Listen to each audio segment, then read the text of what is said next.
आप देख रहे हैं यूट्यूब चैनल मैथ मतलब मस्ती। इस चैनल पर आज बिहार एसएससी इंटर लेवल के लिए एक टेस्ट सीरीज होगा। यह टेस्ट सीरीज का शुरुआत आज किया जा रहा है और यह जो टेस्ट सीरीज है यह रुक्मणी प्रकाशन से है। और इसके पहले वाले वीडियो में किरण प्रकाशन का और रुक्मणी प्रकाशन का कुछ सेट कंप्लीट किया जा चुका है, जिसमें रुक्मणी प्रकाशन का क्वेश्चन बैंक जो है वो कंप्लीट किया जा चुका है और किरण प्रकाशन का मॉडल सेट है उसमें कुछ सेट को कंप्लीट किया गया है। आप अगर उस वीडियो को अभी तक नहीं देखे हैं तो पहले उसको देखिएगा, उसके बाद फिर इसमें आप लगातार आप टेस्ट सीरीज को दे करके और इसका आंसर मिला करके आप अपना जांच कीजिए कि कितना आपका तैयारी है। तो आज के वीडियो में हम लोग केवल ये जो टेस्ट सीरीज 1 है इसमें केवल जीके और जीएस के प्रश्न को देखेंगे और बाकी जो प्रश्न है मैथ का और रीजनिंग का उसके लिए अलग से वीडियो होगा। तो चलिए शुरू करते हैं। आज का प्रश्न पहला ये टेस्ट सीरीज 1 के लिए है और इसमें टोटल 24 सेट हैं। कितना सेट है इसमें? टोटल 24 सेट हैं। तो इस टोटल 24 सेट को हम लगातार इसमें 1 महीने के अंदर ही कंप्लीट करेंगे। तो आप इसमें लगातार बने रहिएगा और इसको कंप्लीट करते रहिएगा। तो चलिए शुरू करते हैं आज का टेस्ट सीरीज पहला। अब इसमें देखिए पहला प्रश्न क्या है। पहला प्रश्न में कह रहा है कि 16वीं शताब्दी में किस भारतीय शासक ने चांदी का सिक्का जारी किया और इससे रुपये का नाम दिया? तो किसने सबसे पहले 16वीं शताब्दी में जारी किया और इसका नाम क्या रखा? रुपया रखा। तो कौन था वो? शेर शाह सूरी नाम था उसका। क्या नाम था उसका? शेर शाह सूरी। तो ऑप्शन नंबर ए इसका सही है। अब आइए क्वेश्चन नंबर 2 में यू कैन विन नामक पुस्तक के लेखक कौन है? यू कैन विन इसके लेखक हैं कौन? इसके लेखक है शिव खेड़ा। कौन है इसके लेखक? शिव खेड़ा। तो ऑप्शन नंबर 2 इसका सही है। अब आइए क्वेश्चन नंबर 3 में यूनेस्को विरासत स्थल शोर मंदिर जो विरासत स्थल में शामिल है वो किस राज्य में है? तो ये कहाँ है? यह है तमिलनाडु में। कहाँ है ये? तमिलनाडु में। तो ऑप्शन नंबर डी इसका सही है। क्वेश्चन नंबर 4 है भारतीय संविधान केंद्र सरकार को खाली जगह प्रकार की निधियां प्रदान करती है। कितनी प्रकार की निधियां प्रदान करती है? तो ये प्रदान करती है कितनी प्रकार की? 3 प्रकार की। कितने प्रकार की? 3 प्रकार की। और इसमें तीनों का अगर नाम देखा जाए तो पहला है भारत की संचित निधि, दूसरा है भारत का लोक लेखा और तीसरा है भारत का आकस्मिक निधि। तो यही हो गया 3 प्रकार की निधियां जो भारतीय संविधान केंद्र सरकार को प्रदान करती है। अब 5वां प्रश्न में आइए, निम्नलिखित में से किस उद्योग को भारत में 8 आधारभूत उद्योगों के सूचकांक की गणना के लिए उपयोग किया जाता है? तो किसका उपयोग किया जाता है? रिफाइनरी उत्पाद का। किसका? रिफाइनरी उत्पाद का। तो ऑप्शन नंबर डी इसका सही है। अब क्वेश्चन नंबर 6 है निम्नलिखित में से कौन सी प्रमुख नदी एक पूरब की ओर बहने वाली नदी नहीं है? यानी जो नदी पूरब की ओर नहीं बहती है तो वह कौन सी नदी है? वह है नर्मदा। कौन सी नदी है? नर्मदा। नर्मदा नदी जो है पश्चिम में बहने वाली नदी है। किस दिशा में? पश्चिम में। नर्मदा नदी मध्य प्रदेश के अमरकंटक से निकल करके मध्य प्रदेश गुजरात से होकर खंभात की खाड़ी में गिर जाती है और यह पश्चिम की ओर बहने वाली एक नदी है। और सरदार सरोवर बांध जो है नर्मदा नदी पर ही बनाया गया है। अब आइए क्वेश्चन नंबर, तो इसमें क्या पूछ रहा था एक बार और इसको मिला लीजिए। इसमें कई प्रश्न एक साथ हो सकता है कि पूरब की ओर बहने वाली नदी नहीं है, इसका मतलब कि कृष्णा और गोदावरी और कावेरी ये सब पूरब की ओर बहने वाली नदियां हैं, लेकिन नर्मदा जो है पश्चिम की ओर बहने वाली नदी है यानी वेस्ट में। और वेस्ट में बहने वाली यानी पश्चिम में बहने वाली और नदियां का नाम आप ध्यान में रख सकते हैं जैसे, और इसमें पश्चिम की ओर बहने वाली नदी में नर्मदा तो हो गया, इसमें ताप्ती, लूना, माही, साबरमती ये सब नदियां जो है पश्चिम की ओर बहने वाली है। और पूरब में तो ऑप्शन अभी यहीं पर आप देख रहे हैं आप कृष्णा, गोदावरी, कावेरी। तो ये सब मुख्य प्रश्न है जिसको आप जरूर ध्यान रखिएगा। अब आइए क्वेश्चन नंबर 7 में नई लोकसभा निर्वाचित होने के उपरांत वर्तमान लोकसभा के अंतिम सत्र हेतु निम्नलिखित में से कौन सा शब्द प्रयोग किया जाता है? तो कौन सा शब्द प्रयोग किया जाता है? तो यह लेम डक। कौन सा शब्द? Lame duck. तो ऑप्शन नंबर बी इसका सही है। अब आइए क्वेश्चन नंबर 8 में, नागरहोल राष्ट्रीय उद्यान किस राज्य में है? तो ये कहाँ है नागरहोल? तो ये है कर्नाटक में। कहाँ है ये? कर्नाटक में। और कर्नाटक के मैसूर में स्थित है। कहाँ? कर्नाटक के मैसूर में। और जो नागरहोल राष्ट्रीय उद्यान है इसको राजीव गांधी राष्ट्रीय उद्यान के नाम से भी जाना जाता है। राजीव गांधी राष्ट्रीय उद्यान, किस उद्यान को? नागरहोल राष्ट्रीय उद्यान का नाम एक और है राजीव गांधी राष्ट्रीय उद्यान, जो कहाँ है? कर्नाटक के मैसूर में है। अब क्वेश्चन नंबर 9 में आइए, भारत में ब्रिटिश शासन में पहले गवर्नर जनरल कौन थे? तो पहला गवर्नर जनरल कौन थे? Warren Hastings. कौन थे? Warren Hastings. तो ऑप्शन नंबर बी इसका सही है। अब क्वेश्चन नंबर आइए 9 के बाद 10 में, भारतीय संविधान का निम्नलिखित में से कौन सा अनुच्छेद राष्ट्रपति पर महाभियोग हेतु जो प्रक्रिया है उसका प्रावधान किया गया है? तो किस अनुच्छेद में किया गया है? यह अनुच्छेद है कौन सा? अनुच्छेद 61 में। अनुच्छेद कितना में? 61 में। अब आइए क्वेश्चन नंबर 11 में, पंचायती राज से संबंधित निम्नलिखित कथनों में से कौन सा सही नहीं है? तो इसमें कौन सही नहीं, इसको पकड़ना है। तो पहला है कि पंचायत व्यवस्था भारतीय ग्रामीण जीवन का युगों से एक अभिन्न अंग रहा है। तो ये तो सही है, तो इसमें बताना है नहीं कौन सा है। दूसरा है कि 73वां संविधान संशोधन अधिनियम 15 अगस्त 1993 से प्रभावी हुआ। तो यही तो इसमें गलत है। ये क्या है? इसमें गलत है। तो ऑप्शन नंबर बी इसका सही उत्तर होगा, क्योंकि गलत इसमें पहचानना था।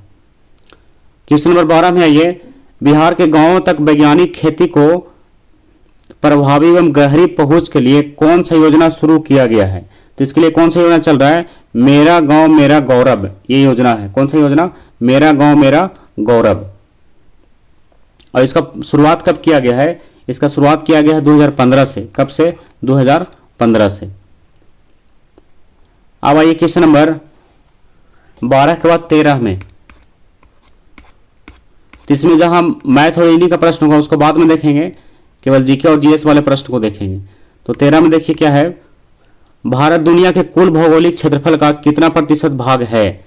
तो मतलब टोटल विश्व में अगर देखा जाए तो उसमें भारत का हिस्सा जो है भूमि के हिसाब से कितना परसेंट है? तो ये लगभग कितना परसेंट है? ये लगभग है 2%। कितना है? लगभग 2%। निकटतम पूछ रहा था ये, अगर पूरा पूरा देखा जाए तो ये लगभग 2.42%। ये पूरा पूरा है, लेकिन लगभग में कितना कह सकते हैं इसको? 2% कहा सकता है।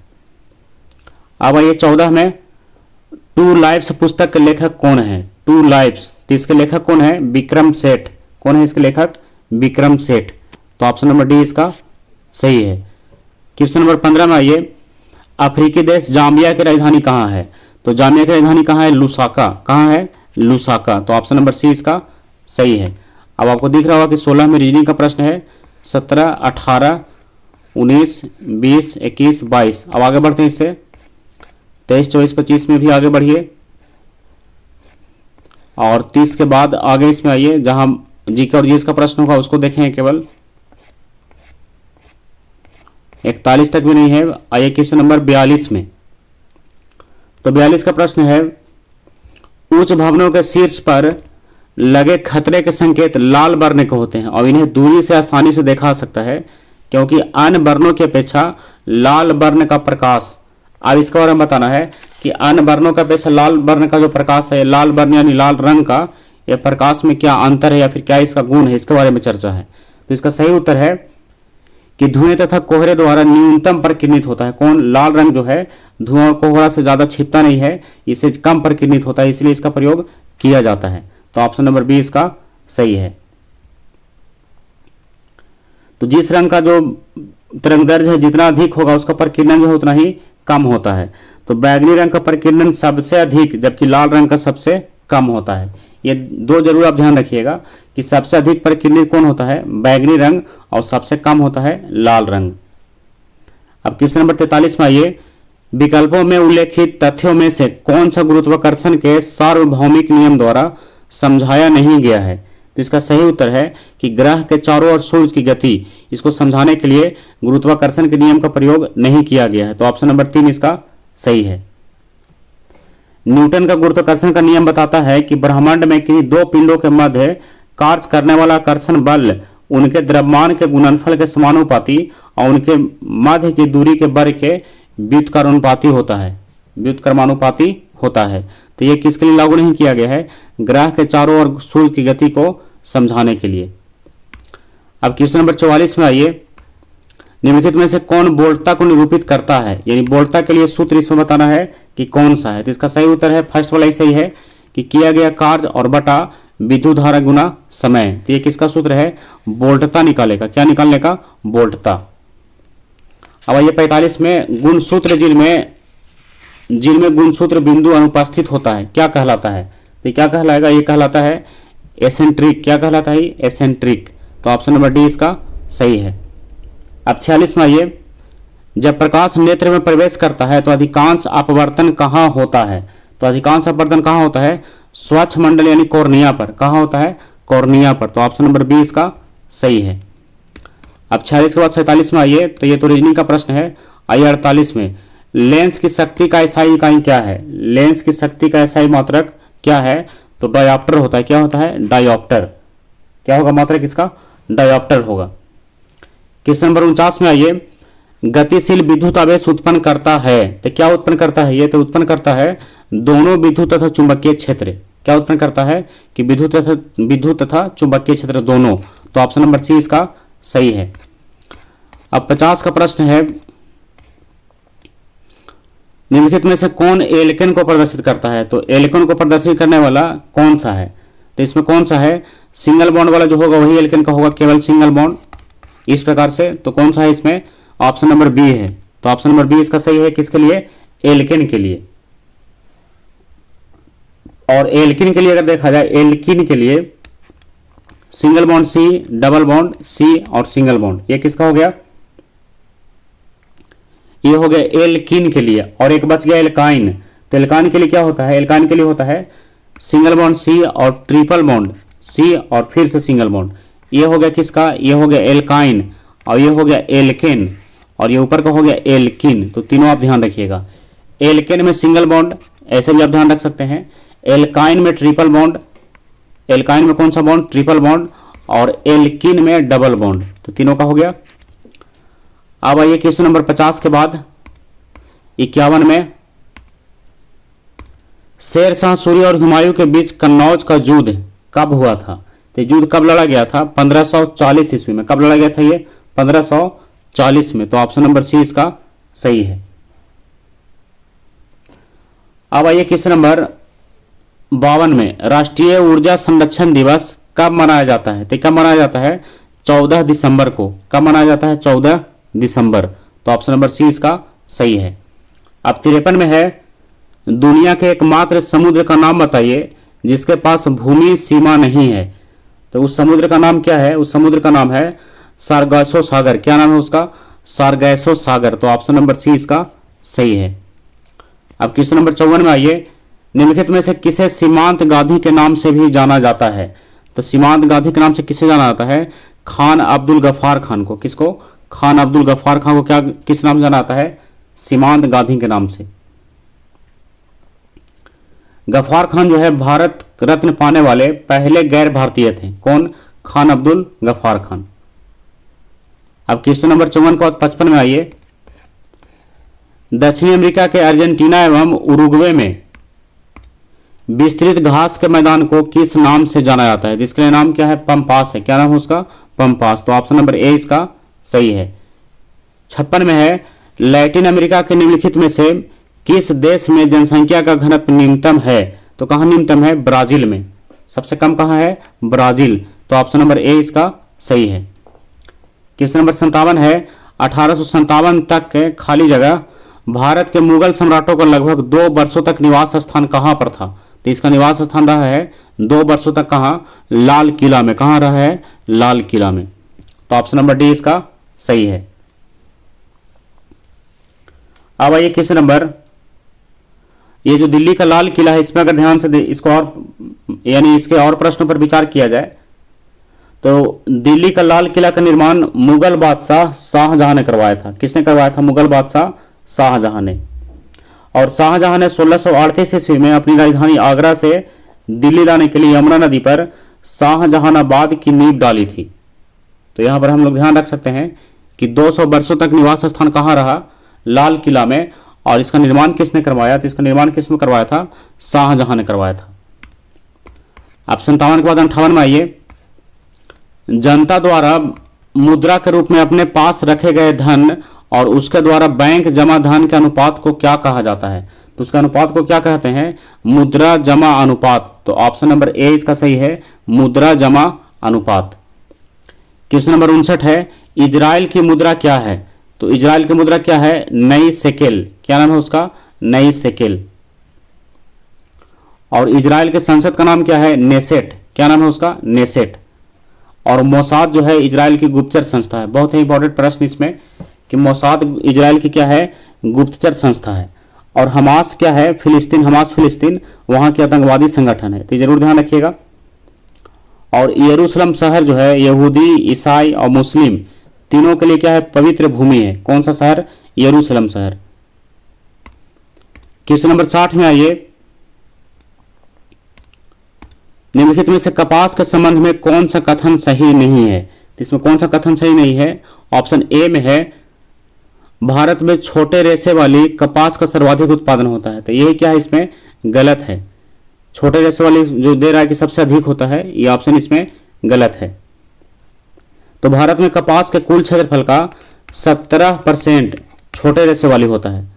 17% छोटा रेशा वाला और 44% मध्यम रेशा वाला और 39% लंबे रेशा वाला। तो सबसे कम किसका हो गया? सबसे कम हो गया किसका? छोटे रेशे वाले का। और सबसे अधिक किसका हो गया? मध्यम का। और बीच वाला किसका आ गया?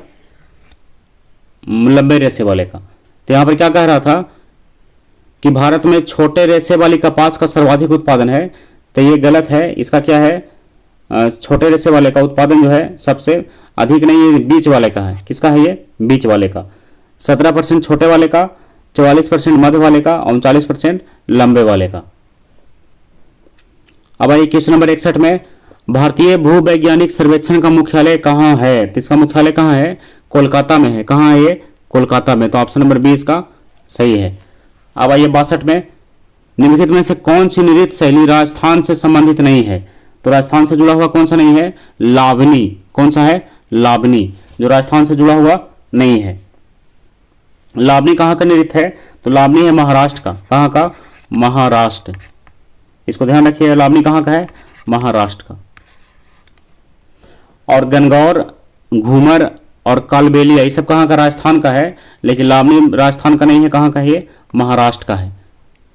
अब क्वेश्चन नंबर 63 में आइए, देवगढ़ का दशावतार मंदिर किस राज्य में स्थित है? देवगढ़ का दशावतार मंदिर जो है ये कहाँ स्थित है? उस राज्य का नाम बताना है। तो ऑप्शन ए में है मध्य प्रदेश, बी में है उत्तर प्रदेश, सी में है महाराष्ट्र और डी में है राजस्थान। तो ये कहाँ है? ये स्थित है उत्तर प्रदेश में। कहाँ है ये? उत्तर प्रदेश। तो ऑप्शन नंबर बी इसका सही है। अब 63 के बाद 64 में आइए, निम्नलिखित में से किसे दर्शन की संख्या प्रणाली की स्थापना का श्रेय दिया जाता है? तो किसे दिया जाता है श्रेय? तो श्रेय किसे दिया जाता है? कपिल को। किसे दिया जाता है? कपिल को। ऐसे भी आपको पता होगा कि सांख्य दर्शन के संस्थापक कौन है? कपिल हैं। तो यही हो गया कि आंसर कौन सा होगा इसमें? कपिल होगा। क्वेश्चन नंबर 65 है, जब भारत स्वतंत्र हुआ उस समय भारतीय राष्ट्रीय कांग्रेस के अध्यक्ष कौन थे? तो जब भारत स्वतंत्र हुआ उस समय बताना है कि भारत के राष्ट्रीय कांग्रेस का अध्यक्ष, भारतीय राष्ट्रीय कांग्रेस का अध्यक्ष कौन थे? तो कौन थे? जेबी कृपलानी। कौन थे? जेबी कृपलानी। तो ऑप्शन नंबर डी इसका सही है। और भारतीय राष्ट्रीय कांग्रेस के प्रथम अध्यक्ष कौन थे? व्योमेश चंद्र बनर्जी यानी WC बनर्जी। अब क्वेश्चन नंबर 66 में आइए, सिद्धांत शिरोमणि नामक प्राचीन ग्रंथ किसके द्वारा लिखा गया है? क्या नाम है उसका? सिद्धांत शिरोमणि। इसके लेखक कौन है? इसके लेखक हैं भास्कराचार्य। कौन है लेखक इसके? भास्कराचार्य। तो ऑप्शन नंबर सी इसका सही है। अब आइए 67 में, पंजाब हिमालय खाली जगह नदियों के मध्य स्थित है। पंजाब हिमालय जो है किसके मध्य स्थित है? तो ये किसके मध्य है? सिंधु और सतलज के मध्य। किसके मध्य? सिंधु और सतलज। तो ऑप्शन नंबर बी इसका सही है कि पंजाब हिमालय जो है सिंधु और सतलज नदियों के मध्य स्थित है।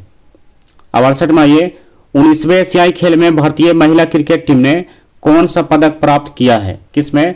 19वें एशियाई खेल में। तो इसका सही उत्तर है कौन सा पदक प्राप्त किया है? स्वर्ण पदक। कौन सा पदक? स्वर्ण पदक। इस प्रतियोगिता में भारत ने 3 स्वर्ण, 4 रजत और 7 कांस्य पदक सहित कुल 14 पदक प्राप्त किया था। कितना पदक? 14 पदक। अब आइए क्वेश्चन नंबर 69 में, बिहार में सोन नदी का प्रवेश किस जिला से होता है? यानी सोन नदी जो है बिहार में किस जिले से प्रवेश करती है? तो कहां से प्रवेश करती है? रोहतास से। कहां से? रोहतास से। 70 है, बिहार में कुल कितने रामसर साइट हैं? कुल कितने क्या है? रामसर साइट हैं। तो कुल कितने हैं? तो इसकी संख्या 1 है। रामसर साइट की संख्या कितना है? कुल 1 है। तो बिहार में सिर्फ एक रामसर साइट बेगूसराय जिला में कांवर ताल झील है। किसमें? बेगूसराय जिला में कांवर ताल झील है। कांवर ताल झील को 21 जुलाई 2020 को रामसर स्थल की सूची में शामिल किया गया है। कांवर ताल झील का क्षेत्रफल कितना है? 26.20 वर्ग किलोमीटर। कितना है? लगभग 26.20 किलोमीटर स्क्वायर है। तो भारत में रामसर साइट की संख्या 75 है। भारत में कितना है? 75 है। और बिहार में कितना है? 1 है। अब आइए 71 में, 71 का प्रश्न है, खाली जगह यहां पर दे रहा है पहले, द्वारा फतेहपुर सीकरी को मुगल साम्राज्य की राजधानी के रूप में स्थापित किया गया। तो फतेहपुर सीकरी को मुगल साम्राज्य की राजधानी किसने बनाया? तो किसने बनाया था? अकबर ने। किसने बनाया था? अकबर ने। क्वेश्चन नंबर 72 में आइए, 72 का प्रश्न है, प्रधानमंत्री सहित मंत्री परिषद में मंत्रियों की कुल संख्या लोकसभा के सदस्यों की कुल संख्या के कितना % से अधिक नहीं हो सकता है? तो कितना % से अधिक नहीं हो सकता है? 15% से अधिक नहीं हो सकता है। तो ऑप्शन नंबर डी इसका सही है। कितना %? 15%। अब क्वेश्चन नंबर 73 है, सिकंदर की मृत्यु के बाद चंद्रगुप्त मौर्य द्वारा पराजित हुए सिकंदर के सेनापति का नाम क्या था? तो सिकंदर की मृत्यु के बाद चंद्रगुप्त मौर्य द्वारा जो पराजित वो हारा गया था सिकंदर का सेनापति, उसका नाम बताना है क्या था? उसका नाम क्या था? Seleucus Nicator. क्या नाम था उसका? Seleucus Nicator. अब क्वेश्चन नंबर आइए 74 में, 74 का प्रश्न है, भारतीय संविधान का 15वां भाग निम्नलिखित में से किससे संबंधित है? तो किससे जुड़ा हुआ है? जुड़ा हुआ है निर्वाचन से। किससे? निर्वाचन से। तो इसके लिए अनुच्छेद है कहां से कहां तक? 324 से लेकर के 329 तक। ये भाग तो हो गया 5वां, लेकिन अनुच्छेद हो गया 324 से 329। अब आइए क्वेश्चन नंबर 75 में, कोरोमंडल का मैदान भारत की किस दिशा में स्थित है? कोरोमंडल का मैदान जो है भारत के किस ओर स्थित है? तो भारत के दक्षिण में है। कहां है? भारत के दक्षिण में। तो ऑप्शन नंबर ए इसका सही है। अब 76 में आइए, निम्नलिखित में से किस राज्य का एक प्रसिद्ध लोक नृत्य धूमहल है? तो धूमहल जो है किस राज्य का है? तो यह है जम्मू और कश्मीर का। कहां का? जम्मू और कश्मीर का। अब 77 में आइए, भारत की किस पंचवर्षीय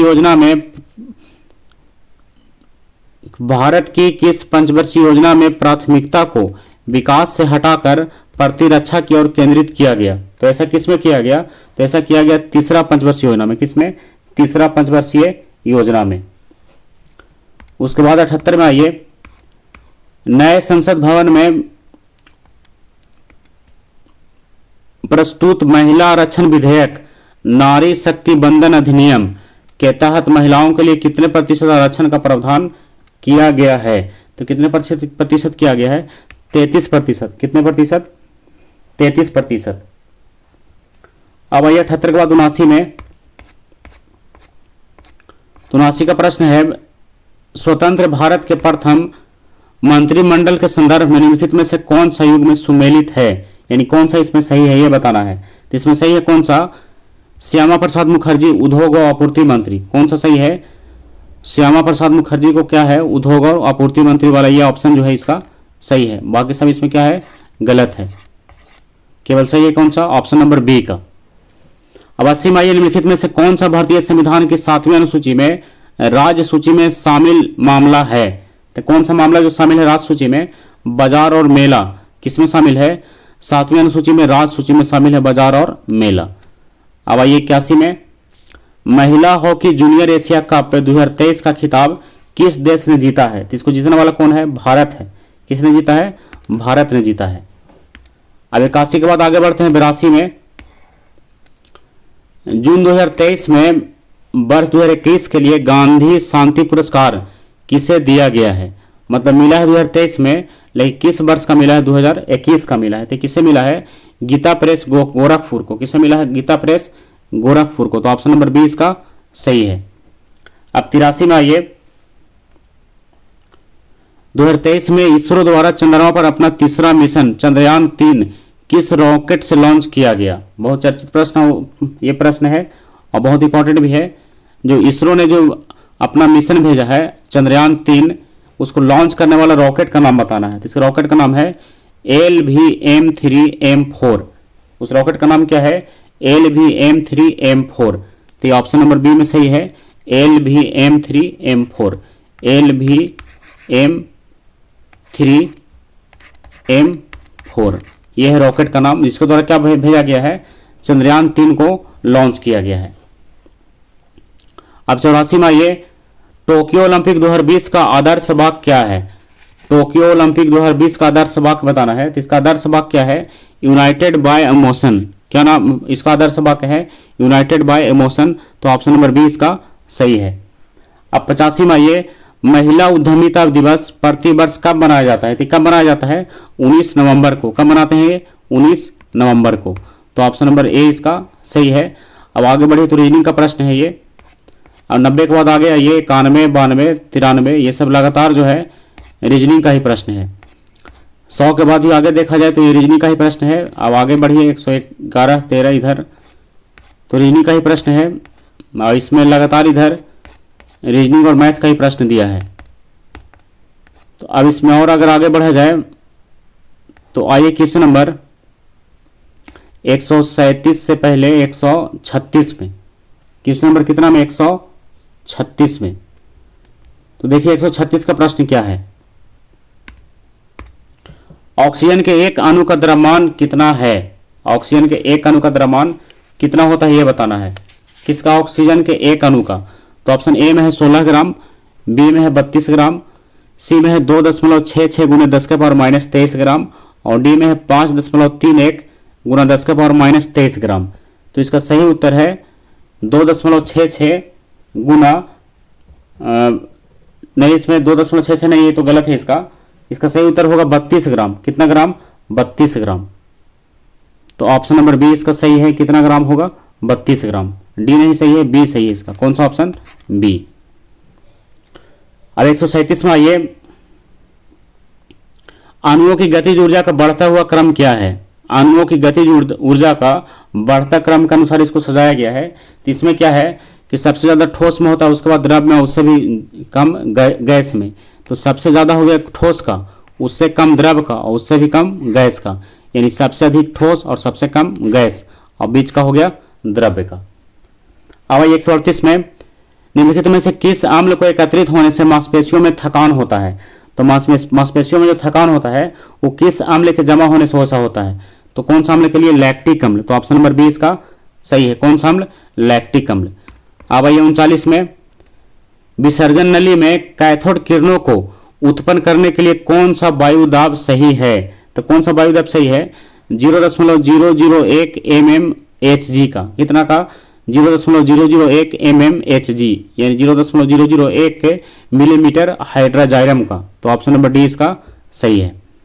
अब 40 में आइए, निम्न में से कौन सा कथन गलत है? इसका कौन सा कथन गलत है? तो अधातुएं धनायन बनाती है, यही तो गलत है इसका। अधातुएं धनायन नहीं, ऋण आयन बनाती है। तो ऑप्शन नंबर ए इसमें सही होगा, लेकिन ये क्या है? इसमें गलत लिखा हुआ है।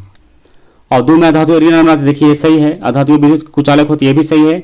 अधातुएं अम्लीय ऑक्साइड बनाती है, ये भी सही है।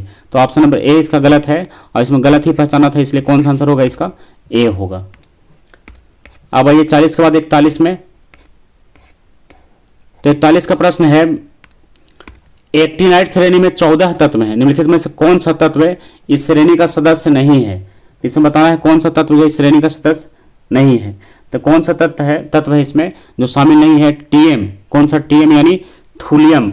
कौन सा तत्व? थूलियम। टीएम यानी थूलियम।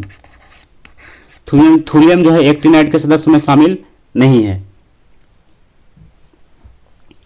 अब आते हैं 142 में, निम्नलिखित में से कौन सा कथन जो है सही है? तो अब इसमें 3 कथन दिया है और तीनों में हो सकता है कि 1, 2 या तीनों में से तीनों शामिल हो जाए सही में। तो अब इसको पहला में देखते हैं क्या लिख रहा है। ठोस CO2 को सूखी बर्फ के रूप में जाना जाता है। तो ये तो सही है, पहला वाला है क्या इसका सही है। अब दूसरा मानिए ठोस CO2 सीधे है जो तरल रूप में बदल जाता है, किस में बदल जाता है तरल रूप में, तो ऑप्शन 2 इसका गलत है, ये तरल रूप में सीधे नहीं बदलता है। ऑप्शन 3 में है ठोस CO2 सीधे तौर पर गैस के रूप में बदल जाता है, तो ये सही है इसका। तो यानी इसका ऑप्शन 1 और ऑप्शन 3 जो है सही है और ऑप्शन 2 इसका गलत है। तो ऐसा देखा है ऑप्शन किस में किया है, ऐसा किया है ऑप्शन नंबर किस में, ऑप्शन डी में, कि 1 और 3 सही है, बाकी दूसरा जो है इसका गलत है। तो ऑप्शन नंबर डी इसका सही उत्तर होगा। अब आइए 143 में, तो 143 का प्रश्न है NaCl के घोल में लवण का सांद्रण बढ़ाने पर निम्नलिखित में से किस गुणधर्म के परिवर्तित ना होने की आशा करेंगे, मतलब क्या उसमें नहीं बदलेगा। तो क्या नहीं बदलेगा, अपवर्तनांक, उसका अपवर्तनांक में कोई परिवर्तन नहीं होगा। तो ऑप्शन नंबर सी इसका सही है। अब 144 में आइए लाइकोपोडियम और ट्रैकियोफाइटा के किस उपसंघ का सदस्य है। तो ये किस उपसंघ का सदस्य है, लाइकोपोडियम और ट्रैकियोफाइटा, तो किस उपसंघ का है ये, इसका उपसंघ का नाम है लाइकोप्सिडा। कौन सा, लाइकोप्सिडा। तो ऑप्शन नंबर सी इसका सही है। अब 45 में आइए दमा मानव शरीर के किस तंत्र का रोग है, ये दमा जो है किस तंत्र का है, तो ये श्वसन तंत्र में होता है। किस तंत्र में, श्वसन तंत्र को प्रभावित करने वाला है ये दमा, जिसको खांसी भी कह सकते हैं। अब आइए क्वेश्चन नंबर 146 में निम्नलिखित में से कौन सा वर्ग आहार श्रृंखला का संघटक नहीं होता है। तो ऑप्शन अगर ध्यान से देखा है तो ऑप्शन नंबर इसमें पहले तो इसका विकल्प दिया है 3, इसमें दिया हुआ है 4 विकल्प। तो देखिए पहला में क्या है, घास, शेर, खरगोश, भेड़िया। दूसरा में है प्लवक, मानव, मछली, टीडा। तीसरा है भेड़िया, घास, सांप, बाघ। और चौथा है मेढक, सांप, चील, घास, टीडा। तो इसमें कौन सा इसमें कह रहा है कि संघटक नहीं है। तो इसका सही उत्तर है 1 और 3, इसका संघटक नहीं है 1 और 3। तो 1 और 3 वाला ऑप्शन कौन सा है, सी है। तो ऑप्शन सी इसका सही होगा। आप चलिए क्वेश्चन नंबर 147 में एंटीबायोटिक्स के बारे में कौन से कथन सही नहीं है। तो आप इसको देखिए कौन सा कथन सही नहीं है। तो इसमें इसका सही नहीं है ऑप्शन नंबर सी इसका सही नहीं है कि एंटीबायोटिक्स के दुष्प्रभावों में चेचक, फाइलेरिया और डिप्थीरिया शामिल हो सकते हैं। तो ये इसका सही नहीं है, ऑप्शन नंबर सी। अब 47 के बाद 48 में आइए, यदि एक अनुवंशिकी रोग लक्षण प्रारूपी सामान्य किंतु वाहक मादा से कुछ नर संततियों से स्थानांतरित होता है तो रोग क्या है। तो ये रोग जो है